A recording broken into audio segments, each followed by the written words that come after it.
Interview हो गया है और आपको ऑफर लेटर नहीं आ रहा है, तो एक्सपेक्टेड है कंपनी का कि भाई लेट कर रही होगी। फिर मैंने ना कंपेयर करना स्टार्ट किया कि भाई कौन सी ज़्यादा अच्छी कंपनी है, और मैंने अपने एक दो फ्रेंड से भी बात किया कि कौन सी अच्छी कंपनी है और फ्यूचर के लिए कौन सी अच्छी है। अपनी साइड से एचआर को कॉल करते हो तो इनकी कॉल कभी भी नहीं मिलती है। ऐसा कुछ नहीं था, मैंने तो उम्मीदें ही छोड़ दी थी कि भाई मेरा मेरी ज्वाइनिंग हो भी पाएगी यहाँ पे या नहीं, जो नहीं हो पाएगी। मुझे आज भी याद है, मैं ईएक्सएल में जॉब कर रही थी और मैं ईएक्सएल में ही बैठकर इंटरव्यू दे रही थी टीसीएस का। मतलब 2 मैनेजर्स थे, एक एएम था और एक मेरी एचआर थी, तो हम टोटल 5 लोग थे मुझे मिला के। वहाँ पर क्यों ज्वाइन नहीं किया उसका भी रीज़न मैं आपको इस वीडियो में बताऊंगी। Hi everyone, welcome back to my YouTube channel. I hope you all are doing well. So guys, आज की इस वीडियो में हम डिस्कस करेंगे कि जो मेरा इंटरव्यू का एक्सपीरियंस था वो कैसा था। मैं एकदम सच सच बताऊंगी कि मेरा इंटरव्यू का एक्सपीरियंस कैसा था, कोई भी उसमें ऐड ऑन नहीं है। One more thing, video start होने से पहले मैं आपको अपना ऑफर लेटर दिखा देती हूँ। मतलब जो सारा मेरा सिलेक्शन प्रोसेस था, डॉक्यूमेंट का जो प्रोसेस था, वो मैं आपको एक बार स्क्रीन पर दिखा देती हूँ ताकि आपको बिलीव हो जाए कि हाँ, मेरा टीसीएस में सिलेक्शन हुआ था।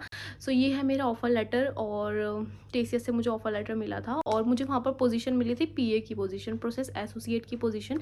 बट येस, मेरा पैकेज वहाँ पर पीए के अकॉर्डिंग बहुत ही अच्छा लगा था, मतलब 5 लाख से ज़्यादा ही लगा था। वहाँ पर क्यों ज्वाइन नहीं किया उसका भी रीज़न मैं आपको इस वीडियो में बताऊंगी। So guys, without any further delay हम वीडियो को स्टार्ट करते हैं। सो फर्स्ट ऑफ ऑल मैं आपको बताती हूँ कि वहाँ पर कितने राउंड्स होते हैं। अकॉर्डिंग टू अदर कंपनीज में 3 राउंड होते हैं एंड टीसीएस में मेरे 5 राउंड्स हुए थे, टोटल 5 राउंड। फर्स्ट जो मेरा राउंड हुआ था वो एचआर स्क्रीनिंग का हुआ था। लाइक एचआर की जब कॉल आई थी मेरे पास, तो मैं आपको डेट्स बताती हूँ और आपको थोड़ा आइडिया हो जाएगा कि उनकी जो प्रोसेस है वो कितनी डिलेड है, मतलब कितनी लेट है। सो मेरा जो इंटरव्यू हुआ था वो जैन में हुआ था, आई मीन 15 जैन को मेरा इंटरव्यू हुआ था और एचआर ने मेरे से बेसिक क्वेश्चंस पूछे थे। उस टाइम मैं ईएक्सएल में जॉब कर रही थी, तो उन्होंने मेरे से करंट पैकेज पूछा, आपका एक्सपीरियंस कितना है वो भी मेरे से पूछा, और जो भी सारी डिटेल्स थी, like if you are comfortable for night shift, you are comfortable for rotational shift. वहाँ पर रोटेशनल शिफ्ट थी मेरी। और जो भी P2P के जो कॉमन क्वेश्चंस होते हैं, P2P साइकिल होती है और जो accounts payable and journal entries होती हैं, बेसिक जर्नल एंट्रीज, वो मेरे से एचआर स्क्रीनिंग में उन्होंने पूछी थी। के लिए बोला कि हम आपका इंटरव्यू स्केड्यूल कराएंगे। सो गाइज, 15 जैन को मेरे पास एचआर की कॉल आई थी और उन्होंने मेरा इंटरव्यू स्केड्यूल कराया फेब में। इट मीन्स अराउंड 20 फेब के अराउंड। तो 1 महीने से भी ऊपर हो गए थे। उसके बाद डॉक्यूमेंटेशन में 1 डेढ़ महीना लग गया। डॉक्यूमेंटेशन की तो बहुत ही लंबी प्रोसेस है उनकी, मैं आगे वीडियो में बताऊंगी। जब मेरा इंटरव्यू हुआ था, एचआर स्क्रीनिंग हो गई थी, उसके बाद मेरा सेटअप हुआ था इंटरव्यू फेब मंथ में। तो मैंने फेब मंथ में इंटरव्यू दिया। मुझे आज भी याद है, मैं ईएक्सएल में जॉब कर रही थी और मैं ईएक्सएल में ही बैठकर इंटरव्यू दे रही थी टीसीएस का, और स्टेयर्स पे बैठ के मैं इंटरव्यू दे रही थी। और जब हम कंपनीज के अंदर होते हैं तो हमारा नेटवर्क इतना स्लो चलता है, इतना ज़्यादा स्लो चलता है हमारा फ़ोन, मतलब नेटवर्क ही नहीं आते। चाहे वो आपकी जियो की सिम हो, चाहे वो एयरटेल की सिम हो, आपका नेटवर्क ही नहीं आएगा। मतलब 2 मैनेजर्स थे, एक एएम था और एक मेरी एचआर थी, तो हम टोटल 5 लोग थे मुझे मिला के। सो इंटरव्यू स्टार्ट हुआ और उन्होंने मेरे से क्वेश्चंस पे क्वेश्चंस पूछने स्टार्ट किए। उसने मेरे से बेसिक क्वेश्चंस पूछे थे। वो ये थे कि P2P के, एक तो उन्होंने मेरे से ओवरऑल पूछा कि P2P साइकिल क्या होती है, और उन्होंने मेरे से जो मैं अभी रिसेंटली काम कर रही हूँ उसकी रोल्स एंड रिस्पॉन्सिबिलिटीज़ पूछी। जो जो सॉफ्टवेयर जो मैं हैंडल कर रही थी, जिस पर मैं काम कर रही थी, मैंने वो सब कुछ उस मैनेजर को बताया। मेरे से और भी जनरल एंट्रीज पूछी थी, लाइक एक्सपेंसेस की जनरल एंट्रीज क्या होती है, अगर हमें प्रॉफिट हुआ है किसी चीज़ पे तो उसकी जनरल एंट्री क्या होगी, और प्रीपेड एक्सपेंसेस क्या होती है, आउटस्टैंडिंग्स क्या होते हैं हमारे, डेप्रिसिएशन क्या होता है, मतलब डेप्रिसिएशन का ट्रीटमेंट क्या होता है अकाउंट की लैंग्वेज में कुछ। और एक्सेल से रिलेटेड भी उन्होंने कई क्वेश्चंस पूछे से, जैसे कि पिवट टेबल क्या होती है एंड पिवट टेबल का क्या यूज़ होता है एंड उनकी शॉर्टकट क्या होता है, वी लुकअप वगैरह हो गया। पूछा था कि आपका मतलब, और आप अपने आप को कितना रेट करोगे इन अकाउंटिंग। उन्होंने पूछा कि आप एक्सेल में अपने आप को कितना रेट करोगे, मतलब बेसिकली वो आपका प्रोनाउंसिएशन स्किल्स चेक करते हैं कि आपका कैसा है। तो मैंने इस तरह से उनको कुछ आंसर किया। तो मेरे पास साथ के साथ ही एचआर का कॉल आया कि आपका ऑपरेशनल राउंड हो गया है और जो आपका फीडबैक है वो मैं आपको विद इन 1 आवर के अंदर अंदर शेयर करती हूँ। सो गाइज, जो मेरा फीडबैक था वो विद इन 1 आवर के अंदर तो शेयर नहीं हुआ, मतलब उससे नेक्स्ट डे मेरे पास एचआर की कॉल आई और उन्होंने बोला that you are selected and आप बताओ कब से हम अपना, आपका जो एप्लीकेशन प्रोसेस है और जो सिलेक्शन प्रोसेस है वो कब से हम स्टार्ट कर सकते हैं। तो मैंने उनको बोला कि आप पहले ऑफर लेटर रिलीज़ करो, उसके बाद ही मैं नोटिस पीरियड सर्व करूँगी अपनी कंपनी में। तो पहले उन्होंने मुझे ऑफ़र लेटर का वादा किया कि हम ऑफ़र लेटर जल्दी ही इशू कर देंगे। तो उन्होंने ऑफ़र लेटर इशू करने में लगा दिए टोटल 7 से 8 दिन लगा दिए, वर्किंग डेज 7 से 8 दिन। उन्होंने मेरी डॉक्यूमेंटेशन का जो प्रोसेस है वो स्टार्ट करा दिया। अब जब मेरा डॉक्यूमेंटेशन का प्रोसेस स्टार्ट हुआ मार्च में, मतलब फ़ेब में मेरा इंटरव्यू हुआ 20 फ़ेब को, उसके 7-8 दिन बाद मेरे पास ऑफ़र लेटर आया, मतलब 28 या 27 फ़ेब को मेरे पास ऑफ़र लेटर आया था। उसके बाद मार्च में मेरे पास डॉक्यूमेंटेशन के लिए इनकी कॉल्स आना स्टार्ट हुई। मतलब इनकी पहले एक लंबी चौड़ी ईमेल आती है, आपको स्क्रीन पर दिख रही होगी, डिटेल सबमिट करनी है अपनी, ये डॉक्यूमेंट सबमिट करने हैं, which is okay. Her company में ये चीज़ होती है कि डिटेल्स सबमिट होती हैं। मतलब कई कंपनीज़ में होता है ना कि एक ऐप होता है, लाइक टीवाई ऐप बना दिया, कोई पर्टिकुलर ऐप बना दिया जिस पे आप डॉक्यूमेंट्स अपने अपलोड करते हो, आधार कार्ड, पैन कार्ड और आपकी सारी ग्रेजुएशन के सर्टिफिकेट्स हो गए, अदर सर्टिफिकेट्स हो गए, आपकी पे स्लिप्स हो गई कि जो आपकी ऑफर लेटर और जो भी डॉक्यूमेंट्स हो गए वो सब आप अपलोड करते हो उस ऐप पर।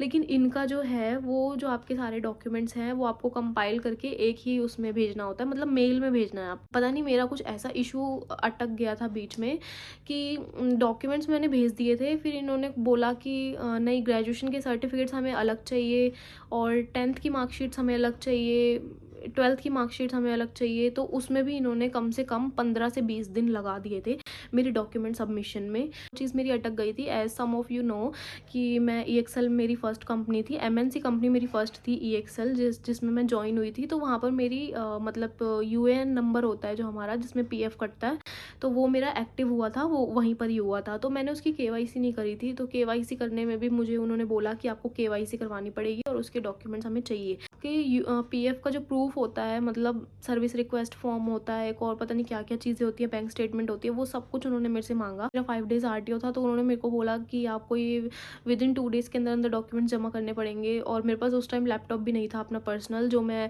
वहाँ से निकाल सकती, और कैफ़े पे मुझे जाना ठीक नहीं लगा। मतलब इनका जो डॉक्यूमेंटेशन का जो भी प्रोसेस था वो इतना हेक्टिक था ना, मतलब मैं जानती हूँ कि 15 से 20 दिन मेरे कैसे गए और मैंने इनको कैसे कैसे डॉक्यूमेंट्स प्रोवाइड करे। अगर आपका इंटरव्यू हो गया है और आपको ऑफर लेटर नहीं आ रहा है, तो एक्सपेक्टेड है कंपनी का कि भाई लेट कर रही होगी। लेट करना इज़ ओके, बट एक ही कंपनी के लिए बैठे रहना इज़ नॉट ओके। मैं साथ के साथ दूसरी कंपनीज में भी इंटरव्यू दे रही थी, मैं इनकी कंपनी का वेट बिल्कुल भी नहीं कर रही थी कि ये मुझे कॉल करेंगे और मेरा सिलेक्शन इसी में होगा या इसी में जाना है।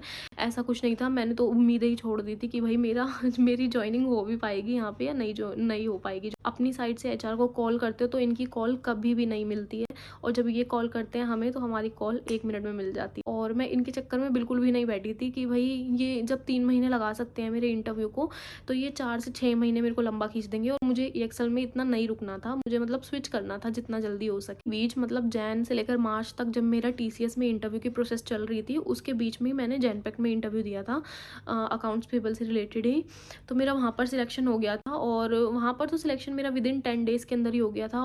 तो मैंने ऑलरेडी नोटिस पीरियड सर्व कर दिया था जब मेरा जनपैक्ट में सिलेक्शन हुआ था, क्योंकि मुझे TCS से ज़्यादा जनपैक्ट में पैकेज मिल रहा था, तो ऑब्वियसली मैं वहीं जाऊँगी। मैंने नोटिस पीरियड सर्व किया, मेरा नोटिस पीरियड था 45 डेज़ का। ज्वाइन किया, जनपैक्ट में मेरा फर्स्ट डे था, और तब मेरे पास TCS की कॉल आई। मतलब मुझे आज भी याद है, जब मेरा जनपैक्ट में फर्स्ट डे था, मतलब मेरा ऑन बोर्डिंग भी नहीं कह सकते, ज्वाइनिंग ही थी एक तरह से। इनकी कॉल आई मेरे पास और इन्होंने मेरे को बोला कि आपने अपना नोटिस पीरियड सर्व कर दिया है, अब आप आ जाओ हमारी कंपनी ज्वाइन कर लो, आपका ये ऑन बोर्डिंग है, आपको यहाँ पे आना है। ट्रेनिंग हुई थी, और जो सिलेक्शन हुआ था वो मेरा TCS नोएडा 135 में हुआ था, और मेरा जो जनपैक्ट में हुआ था नोएडा वाली, वो भी 135 ही थी। तो फर्स्ट डे मैंने वहाँ ज्वाइन किया, और उसके बाद मेरा TCS में मतलब कॉल आई कि आप ज्वाइन कर लेना, परसों से ज्वाइन कर लेना, ये है वो है। तो मैंने उन्हें बोला कि सॉरी भाई, मैं ज्वाइन नहीं करने वाली हूँ, क्योंकि तुमने ऑलरेडी इतना लेट कर दिया है, अब मेरे पास कोई ऑप्शन नहीं था, मुझे जनपैक्ट ज्वाइन करनी पड़ी, इसलिए अब मैं TCS ज्वाइन नहीं कर रही हूँ। तो मेरे पास HR का दोबारा कॉल आया, उसने बोला कि अगर हम आपका ऑफर लेटर मतलब सॉरी अगर हम आपका पैकेज बढ़वा देते हैं तो आप ज्वाइन कर लोगे। जैसे 10 लाख का पैकेज मेरा लगा है जनपैक्ट में, और TCS में मेरा लगा है 9 लाख का, और 9 मतलब मैं अपना जनपैक्ट का ऑफर लेटर TCS को दिखा दूँ कि मेरा मतलब यहाँ पर 10 लाख का पैकेज लगा है, तो वो उसी अकॉर्डिंग जो आपका पैकेज है ना वो इंक्रीज़ कर देते हैं। तो मेरे साथ भी सेम यही केस हुआ, जो मेरा जनपैक्ट में पैकेज था और TCS में पैकेज था, तो मैंने जनपैक्ट का ऑफर लेटर उनको दिखाया कि मेरा यही है, क्योंकि उनकी फॉर्मेलिटीज़ होती हैं ऑफर लेटर दिखा के कि हाँ भाई एम्प्लॉयज़ दूसरी कंपनी में ना चला जाए, इसलिए उन्होंने मुझे ऑफ़र किया जनपैक्ट से ज़्यादा पैकेज। और आई डोंट नो मतलब अर्जेंट ओपनिंग होती है या इसलिए मिलती है या फिर किस लिए मिली थी, आई डोंट नो कि इतनी हाइक उन्होंने कैसे दे दी। फिर मैंने ना कंपेयर करना स्टार्ट किया कि भाई कौन सी ज़्यादा अच्छी कंपनी है, तो और मैंने अपने 1-2 फ्रेंड से भी बात किया कि कौन सी अच्छी कंपनी है और फ्यूचर के लिए कौन सी अच्छी है। तो मेरे फ्रेंड्स ने भी यही बोला कि यार जनपैक्ट में रहे। Genpact is like government job, और मैं ये रियलाइज़ कर पा रही हूँ आज की डेट में, Genpact is like government job और जनपैक्ट अच्छी कंपनी है। तो मैंने जनपैक्ट ज्वाइन कर लिया। और वहाँ पर मतलब टीसीएस में था 5 डेज़ आरटीओ था, और आपको मतलब फॉर्मल्स में ही आना है कि आपकी रोटेशनल शिफ्ट रहेगी, मतलब rotational shift in the sense 15 days morning 15 days evening, 15 days morning 15 days evening, ऐसी वाली शिफ्ट रहेगी आधा।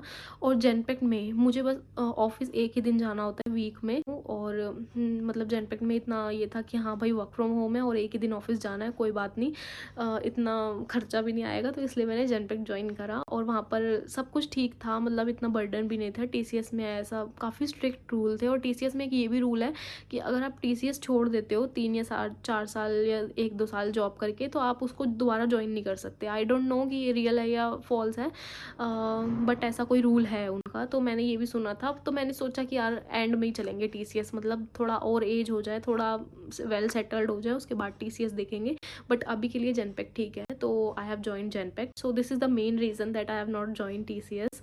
सो यस गाइज, ये था मेरा full interview experience at TCS. And अगर आपके कुछ क्वेश्चंस हैं related to TCS interview, related to my experience, so please comments में बताना, मैं उनका रिस्पॉन्स करूँगी। वो लेजर्स हैं वो क्लोज़ हो गए हैं, क्लोजिंग हो गई है, 31 मार्च निकल गई है, अब हमारी न्यू जॉब्स निकल रही हैं, तो मैं उनकी भी नोटिफिकेशन जो भी आती है मेरे पास, उनको मैं पोस्ट करूँगी। तो इसलिए मेरे चैनल को सब्सक्राइब कर लेना वॉक इन ड्राइव्स के लिए और ऑनलाइन इंटरव्यूज़ के लिए। मिलते हैं आपसे नेक्स्ट वीडियो में, तब तक के लिए bye bye, take care and best of luck for your future.